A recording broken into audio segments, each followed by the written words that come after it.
Hello everyone, Aimer back with another Mission Impossible episode review. This time we are reviewing Season 1, Episode 6 from the Revival series, which is called The Wall.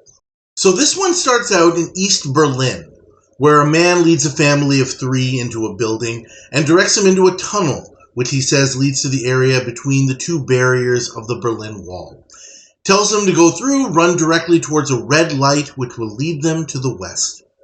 The 3 head to the so-called Death Strip, trying to avoid the patrolling lights, but are caught by guards and arrested. Jim gets his instructions, not using spy speak this time. He finds his disc player in a little storage cabinet along a golf course. This is the first time where we get the background music while Jim is kind of searching for his instructions. It's very brief in this one. The mission. The man we saw is Dr. Wolfgang Gerstner, who has led many people to their deaths trying to escape the Iron Curtain. And he works with Security Chief Colonel Batz, sharing the money taken from their victims. Gerstner has kidnapped Ilsa Bruck, the daughter of a key trade negotiator between East and West, made her comatose and hidden her away unless the negotiations fail. The IMF must rescue Ilsa and put Gerstner out of business. The apartment scene is a bit light on details, which is refreshing. Normally, in the Revival, we're told too much during the apartment scene, and that doesn't happen here.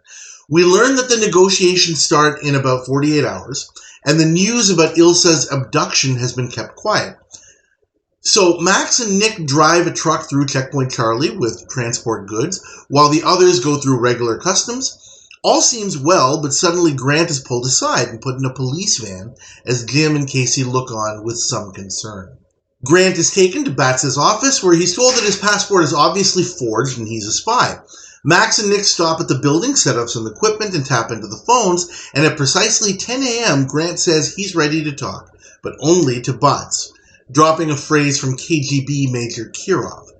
Grant says he's Rafael Cruz, a Cuban KGB operative, and the forged passport was designed to get him to Batz quickly. He encourages Batz to verify the information. Batz does, and the call is of course intercepted by Nicholas, who impersonates Kirov and confirms the information, telling Batz to give Grant as Cruz full cooperation. Grant explains that he's looking for illegal activity within Batz's department. The IMF minus Grant convene at their warehouse base, where Jim calls Gerstner to set up an escape. Jim and Casey meet him at a stadium, where Jim explains that he's a banker who's been cooking the books and has to get out of the country pronto. Gerstner agrees for a massive amount of money. They go to his clinic and are placed in a hidden waiting room.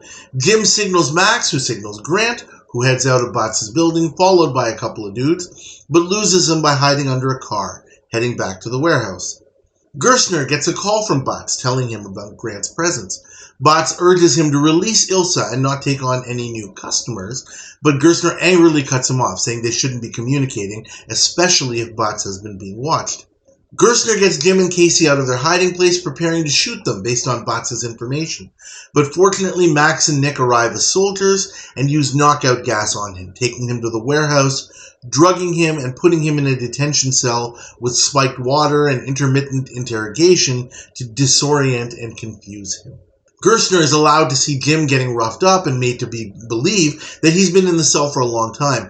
Nicholas makes a Batz mask, and he and Grant stage a conversation where Batz fingers Gerstner as his accomplice. At first, Gerstner tells Max it's all lies, he's done nothing wrong, but soon admits that the whole swindling scheme was Batz's idea in the first place, which Grant gets on tape. Jim and Casey are then put into the cell with Gerstner, who Max drugs again, and when Max makes a show of coming on to Casey, Jim stabs him to protect his daughter, and then shoots Nicholas, allowing them to get out, and coercing Gerstner to lead the way.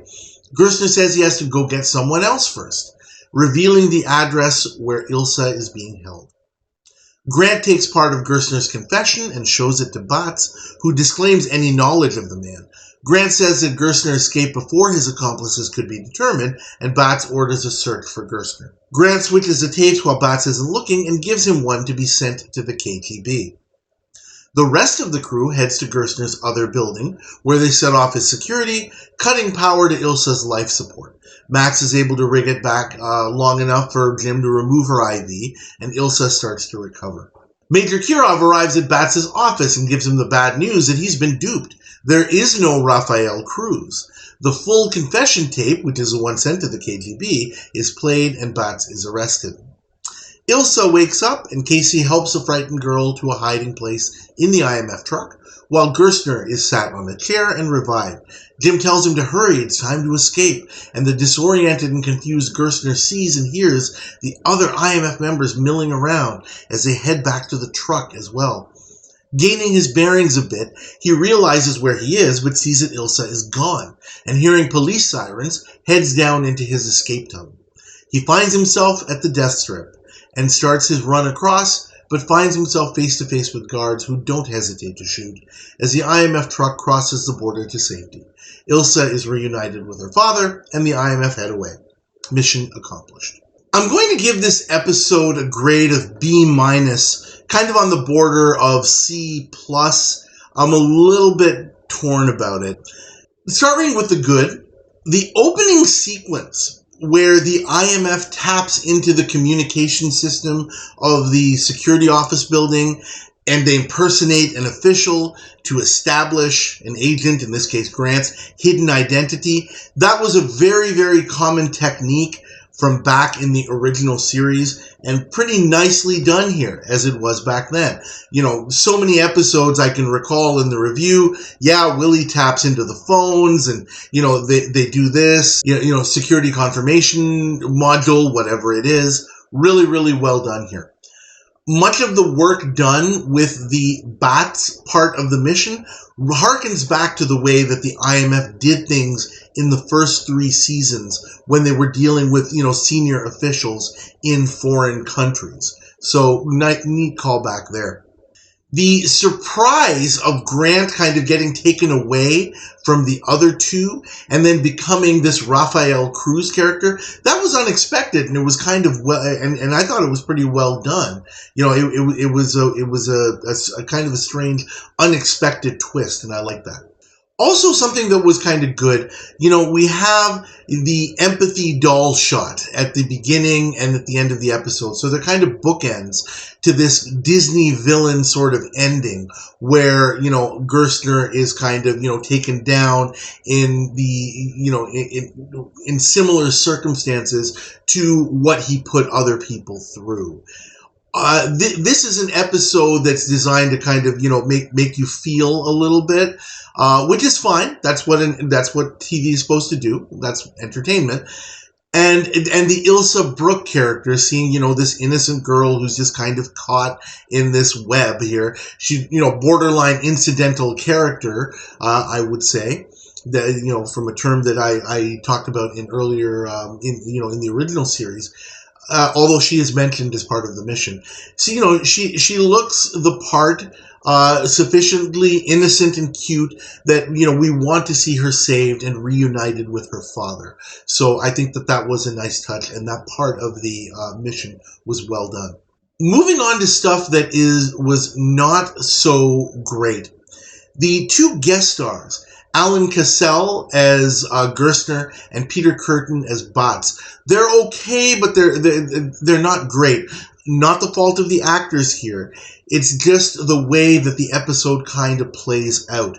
There's not a lot of room for characterization, especially for the Bats character. He's just a security guy, a corrupt security official, and that's basically it. There's really not much to it.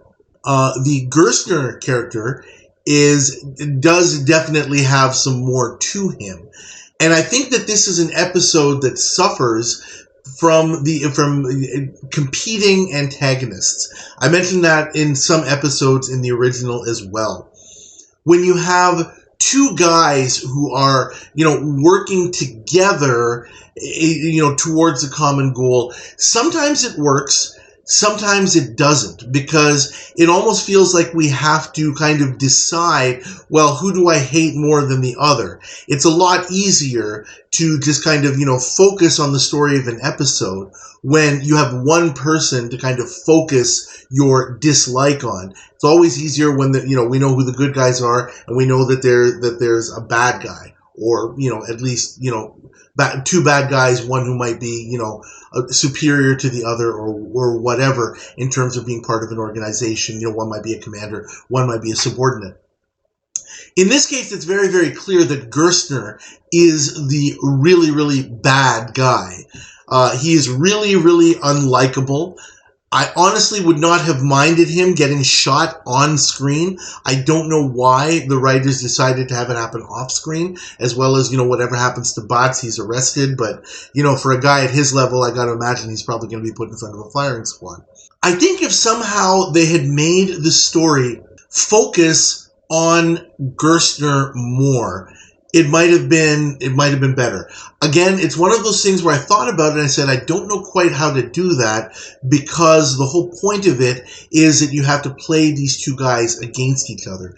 It's sort of like the separate and mislead plots that we would see often in the original series, except these guys do a good job of keeping themselves separate. So really, there's just kind of the mislead part.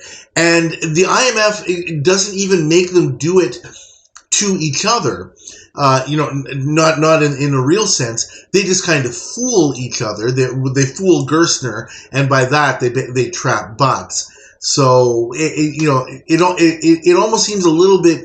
There's not a high degree of difficulty here. That's the verbiage that I use in a lot of the original episodes, and I'll use it again here. Doesn't seem to be a really high degree of difficulty here. And a part of that is because, as characters, both of these antagonists are really lame.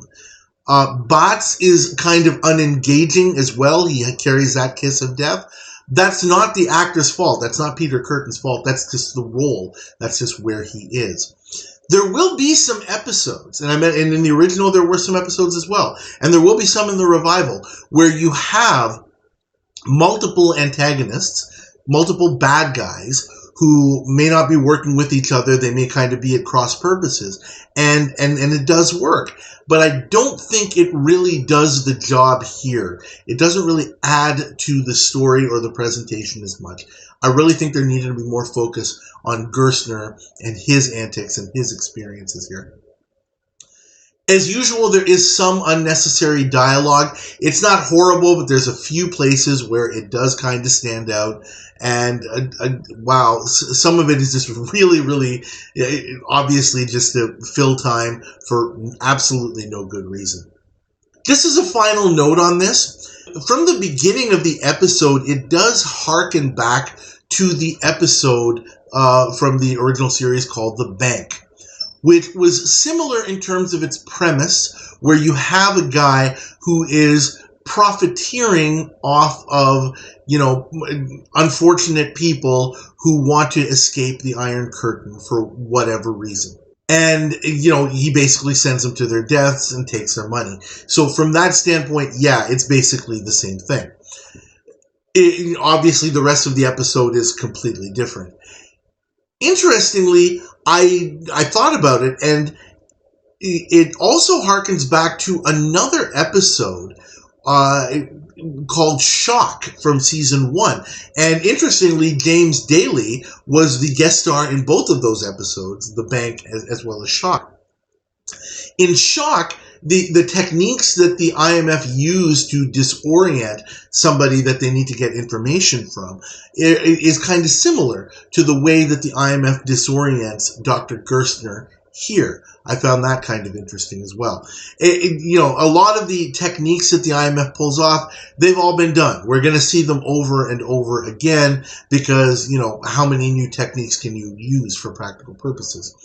But I just thought I'd point that out. I just found that to be a little interesting here.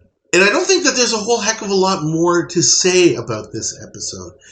There could have been some more there. There was some potential. It's not a bad episode, but I think it's just kind of in that range of the B-, C+. That's where I think I'm going to put it, and I'm happy with that. And I'll leave it at that. Thank you guys, as always, for watching. Please like this review video. Please subscribe to my channel if you haven't already. I do hope everybody is enjoying their holiday. As I'm recording this, it's the 26th of December. So Christmas is done. I hope everybody had a Christmas, those who celebrate a great Christmas, those who celebrate. And I hope everybody continues to enjoy their holiday throughout the new year. There's probably going to be 1 or 2 more reviews coming before the end of the new year, and I'll see you then. As I mentioned, please like this video, please subscribe to the channel so you get notifications of when new videos are posted, and please leave your comments about this and other episodes. Thank you again, and I'll see you next time.